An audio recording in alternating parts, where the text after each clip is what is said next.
Thesis.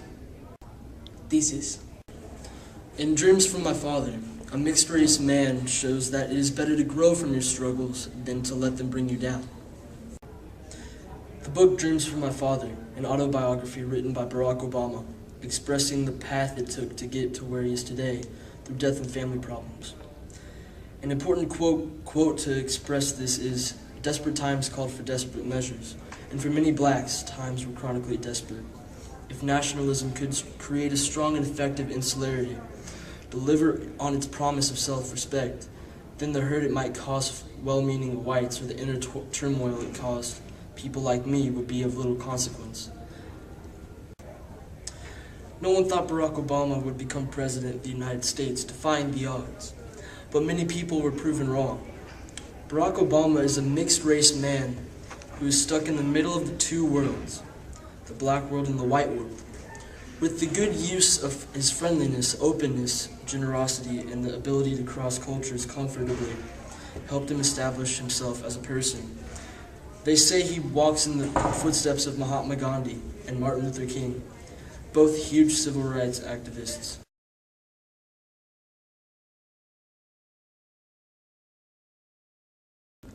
Barack Obama was born on August 4, 1961, in Honolulu, Hawaii.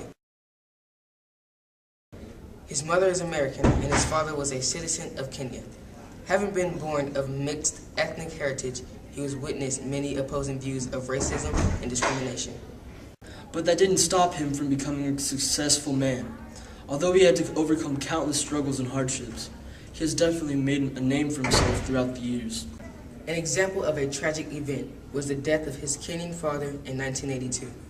His father was a true role model of his, and he looked up to him greatly because he showed him the great values of a man and showed him how to become a man. He grew as a person because of his dad.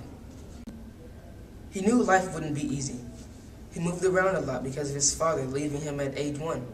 His mother also moved around a lot because she moved to different universities all the time.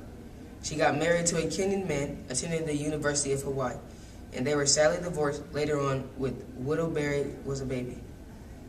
Then she moved to Indonesia, remarrying again, and living there for a long time until Barack had to move back to Hawaii to live with his grandparents. His second father supported him with everything. He grew up living with his grandparents mostly, and his mom visited at times, but was never really there for him. When Barack became a man, he moved to New York to go to college and graduated from Columbia University in 1983 with a bachelor's degree in political science. And then he entered Harvard Law School in 1988 and graduated with a law degree in 1991.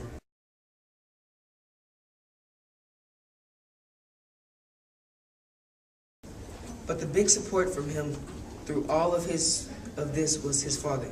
No surprise, really. We've been talking about how amazing he was the whole documentary, basically, but seriously.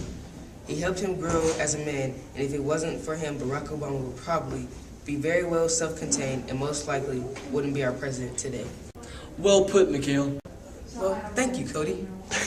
He broke the white and black boundary line on November 5th, 2008 when he became President of the United States, and it proved that racial discrimination and slavery is a thing in the past, and many African Americans became relieved. The emotions between the race could never be pure. Even love was tarnished by the desire to find in the other some element that was missing in ourselves.